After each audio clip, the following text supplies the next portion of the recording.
Hello again, people, and welcome to yet another edition of the Thief, the Dark Project playthrough. IM mode, I guess. Yep, it should be IM mode. Um, this is going to be a bit of a weird one. To basically describe what I'm exactly planning on doing, I'm going to show off a certain level. I'm going to show off a keeper's training, but I'm going to be showing it off in the unpatched version of Thief the Dark Project. If you happen to remember correctly, there is 3 different versions of Thief out there.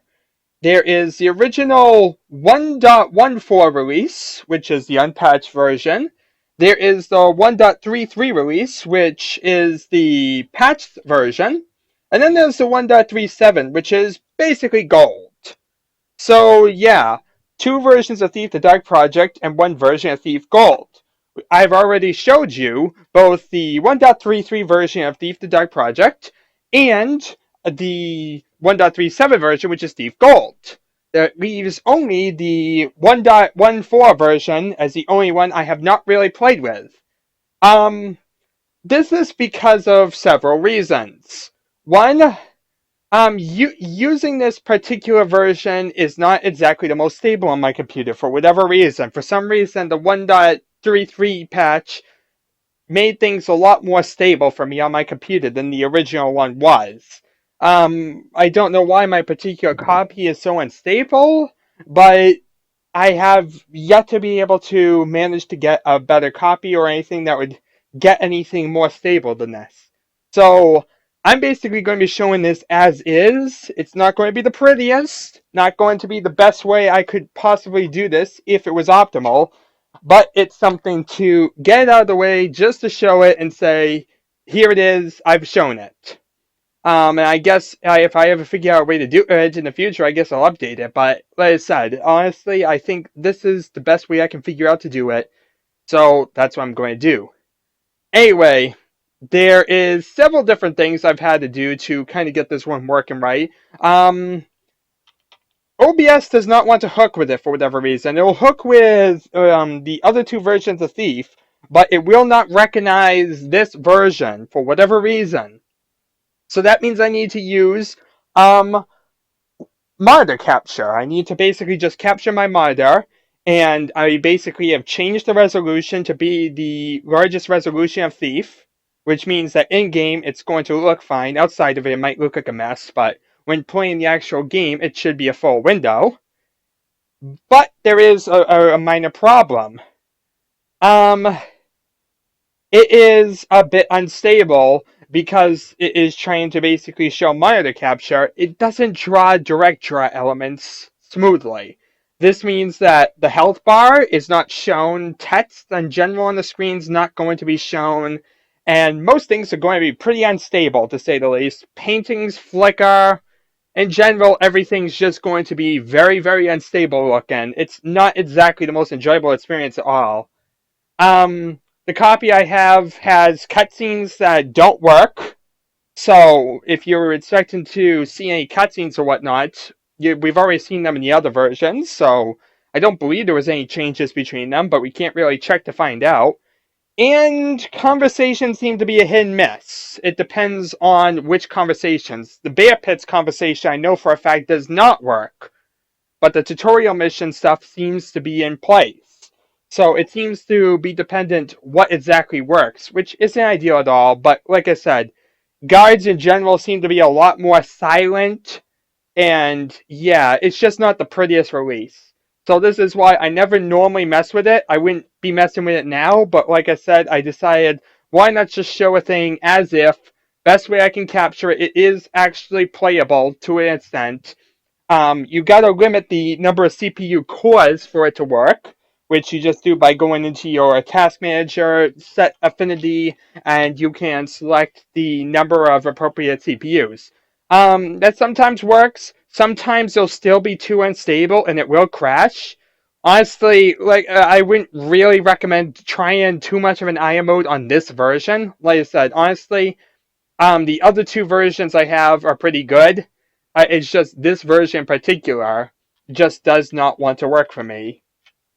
So, yeah, like I said, not the most ideal, but it will show us something that shows off how the original version of the game looked, because there are some significant differences I've noticed in the keeper's training at least, and I'd like to show them off. I would like, at least them to be visible. So, yeah, not the prettiest playthrough, probably the ugliest way we could get this done, but it'll actually be on screen, it will be seen, and we could say it's been here, done that. So, we'll load up this version. Like I said, this is not going to be pretty, sadly, but the best I can do under the circumstances I have. Sadly, no cutscenes, no real functional conversations. But really, as far as I know, anything that we're going to really be missing is stuff that we should already know what it is. So, yeah, even though you'll see a lot of stuff that's bugged and whatnot, and it won't be function as is, the only thing we really care about is the major differences. So, that should be pretty straightforward. So I'll press this. This will start my monitor capture. Already looks like a disaster. But when I load this up, just going to get right underway. Oop, this is going to be way backwards, man. What am I doing? So used to load up fan missions right now. Start the training. Alright. I don't even believe I need to press Alt or anything. I believe it should be monitor recording. I can't really check. Young Garrett. In the nearby rooms, I will instruct you in the various skills you will need to survive. Please stay in the entrance area to each room while I explain the room's purpose. When you are ready to begin your lessons, proceed down this hallway to the first room. So this is the first version people would be experiencing. And what's so different about this version that requires a whole separate playthrough, you might ask? This painting! This painting, which probably looks very flickering on your screen right now. Yeah. This painting right here is pretty significant because this painting is not in any other version for whatever reason. So you can easily tell if you have the patched or unpatched version of the game by looking at this.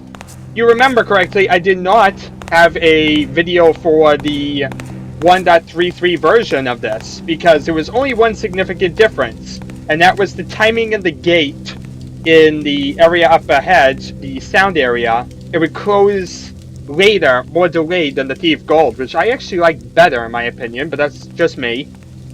And it's odd because in here it's even a little bit more refined because we got that paint in there. Even though that painting is kind of weird to have on one wall and the rest be kind of barren then, but it's a thing. Odd that they got rid of it. You must learn how to move unseen. Stay in the shadows. Avoid the light. The indicator on your screen will tell you how visible you are. Try to reach the top of the platform without being seen. So we can move across Well here. done. I did not see you approach. Open this door to continue. When the door is near the center of your screen, it will light up, indicating that it is selected. To manipulate selected doors and other objects, use them. Alright. Good. Proceed down this Let me see my map for a second. I'm just curious. It looks the same as before. corridor for your next test. Could be a lot like the 1.33. This isn't even a totally different version of the game. This is just a different... this is the unpatched versus the patched version, so it shouldn't be as significantly different. A major significant difference between the unpatched version and the patched version is more in certain things under the hood. For starters, the EAX was not included in this one, meaning you did not have like EAX creative support, as that really requires a certain type of sound card, and I'm basically playing these through my headphones. That basically means we're not getting it, which is very odd because I actually have a creative sound card. But yeah, because most of the ways I play this game require it to run through a headset, it means that I wouldn't recognize it by using that creative alchemy or whatever, and I'm not able to use it as such. I guess I could try and use Strema or whatnot, but it ends up just sounding weird to me or something, maybe because I'm just used to it without it. So this ends up working better for me anyway. And second, probably most important thing, there wasn't any cheats in this release, as far as I know.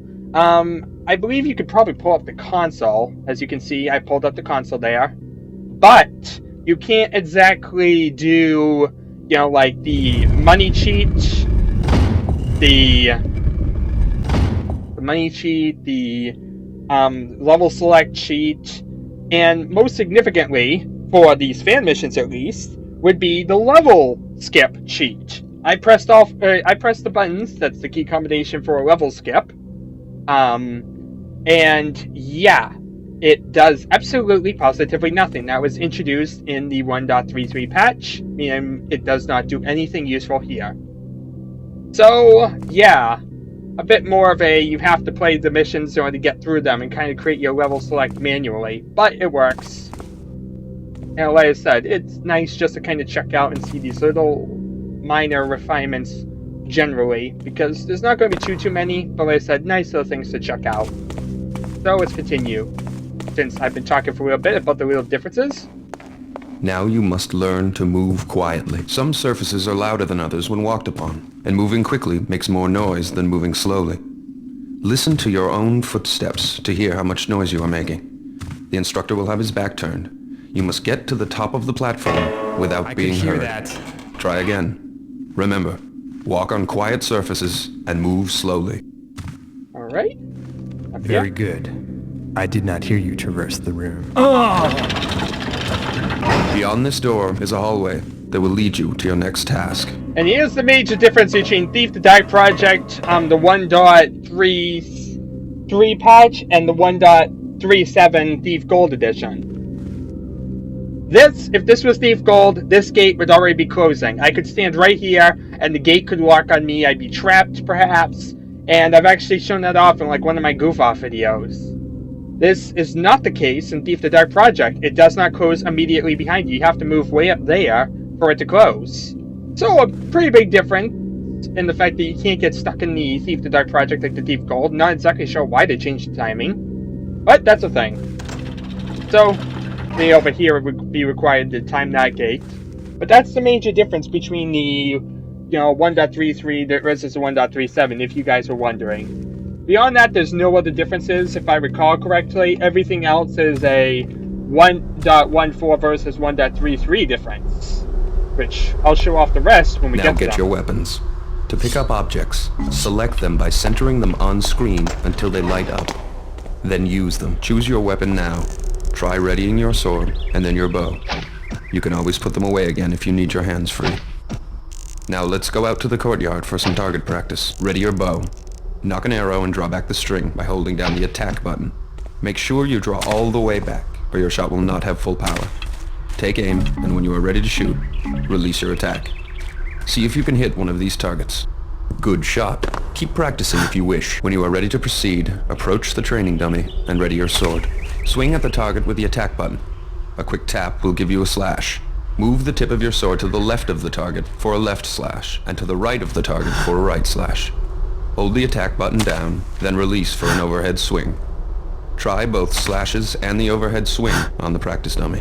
One of the biggest differences, I think, between these versions is the fact that in the 1.33 version and the 1.37, the practice dummy isn't always selectable. It glitches sometimes where it becomes selectable, and it will become selectable from certain angles. But the difference is, in this version, it's always highlightable. No matter what, if you look at a training dummy, it will always be selectable. Like I said, that can occur even in the Thief Gold editions, but doesn't occur as much. This happens every single time. Good job. You're ready for a live opponent. To practice against your partner, enter the cobbled sparring area. Bye, dummy. It's even highlightable underneath the floor there. It's so weird. Unload! We will have to replay this level, by the way, because... well, I'll show you in a second. But if you remember the demo, some of the things in the demo will be in play here. And the demo had more differences, if you remember. I think maybe the dummy was done in the demo too? I forget. Well done. Keep sparring if you wish. When you are done, leave the sparring area. I think the demo was 1.2 or something, 1.22, I want to say. I'm not sure. Maybe 1.21. That's enough sparring for today. I forgot. Please walk over to the table. Would you care for some refreshment before we move on, young Garrett? Please pick up all of the items on this table. Cycle through your inventory to see the objects you have in your pockets. Once an object is displayed, you may use it. Have something to eat if you wish. Then you may proceed. The next test is waiting on the other side of the metal door. So, we got our basketball court just like always. Just like it has always been and shall be for all ages past. A basketball court. Wait, basket that won't go in there. Like I'm slightly aimed off or something. Come on, go in there. There we are. And we have our quote scroll, which has all these quotes, blah blah blah. Everything's pretty much straightforward. We've already heard these. Everything looks the same. Nothing here that I'm wondering about. Long quote scroll. Lots of stuff we can do. But we also have another significant thing here. If you notice this gray thing on top, this is a zombie head. We have a zombie head in this version. And you know what that means? Zombie head basketball! Makes absolutely no sense why they have this here, but it's freaking amazing. Who doesn't want to throw a zombie head as your basketball instead? Prefer this head to the basketball. You just need zombie head basketball. That would be freaking amazing. Just plop it right there, sure. That works. But that was one thing that was not in any of the other versions. And we head back here and doop-a-doop-a-doo. We are locked in here. Why? Because in versions prior to 1.33, including that demo, basically coming down into the secret area doesn't do anything to stop that gate from going down. Meaning, once the guard goes past, it will basically trigger it as going down. And you'll be basically stuck here for all eternity. So it pretty much punishes you for going to a secret area. Which is one thing that was pretty evil, honestly, about these early versions of Thief. So we have to reload. Welcome, young Garrett. In the nearby rooms, I will instruct you in the various skills you will need to survive. Yeah. Please stay in the entrance area to each room while I explain the room's purpose. When you are ready to begin your lessons, proceed down this hallway to the first room. Like, we're going to stay in the entrance areas. You must learn how to move unseen. Stay in the shadows. I see you there, avoid lad. the light. The indicator on your screen will tell you how visible you are. Try to reach the top of the platform without being seen. Try again. Remember, stay out of the well-lit areas until you reach the platform. Open this door to continue. When the door is near the center of your screen, it will light up, indicating that it is selected. To manipulate selected doors and other objects, use them. Now you must learn to move quietly. Some surfaces are louder than others when walked upon, and moving quickly makes more noise than moving slowly. Listen to your own footsteps to hear how much noise you are making. The instructor will have his back turned. You must get to the top of the platform without being heard. Now get your weapons. To pick up objects, select them by centering them on screen until they light up. Then use them. Choose your weapon now. Try readying your sword, and then your bow. You can always put them away again if you need your hands free. Now let's go out to the courtyard for some target practice. Ready your bow. Knock an arrow and draw back the string by holding down the attack button. Make sure you draw all the way back, or your shot will not have full power. Oh. Take aim, and when you are ready to shoot, release your attack. See if you can hit one of these targets. Good shot. Keep practicing if you wish. When you are ready to proceed, approach the training dummy and ready your sword. Swing at the target with the attack button. A quick tap will give you a slash. Move the tip of your sword to the left of the target for a left slash, and to the right of the target for a right slash. Hold the attack button down, then release for an overhead swing. Try both slashes and the overhead swing on the practice dummy. Good job. You're ready for a live opponent. To practice against your partner, enter the cobbled sparring area. Attack him with your sword, not your bow. Alright, so we finally got all that caught up. Well done. Keep sparring if you wish. When you are done, leave the sparring area. And this is the thing, so I'm getting tired That's of it. enough sparring for today. Please walk over to the table. Did you care for some refreshment before we move on, young Garrett? Good. Now head down this hallway to get to your next test. Alright.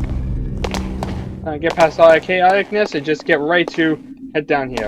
Now you will learn new movement skills. First, climb the rope by jumping onto it. Move while looking up or down to climb up or down the rope. Turn to change your facing. If you jump again, you will release the rope. Now climb the rope to get to the top of the platform. Well done. Run and jump across the gap to the other side of the stream. Looks like you got a bit wet, my boy. Make sure you jump while running to get over a gap of that size. Climb the rope again and make another attempt.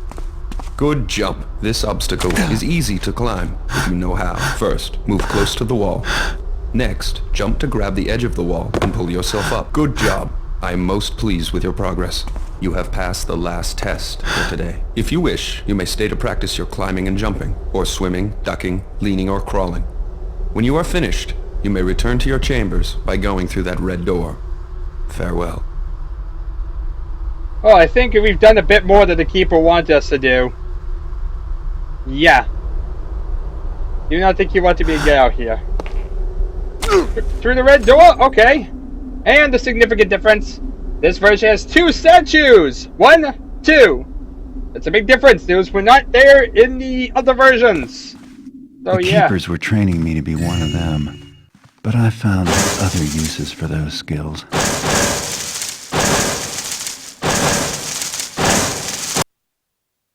Throw a rosebush for Crystal at the door and hope it opens. We failed that one, but we survived the Keeper's training. And with that, we shall eventually save the world and do stuff in the future. But, for the purposes of this playthrough, we're done. Amazing. That was easy, wasn't it? So, yeah. Bedford's Manor. Save that as used. That way I have that. And we're done. Thank you for watching, people, and I shall see you all later.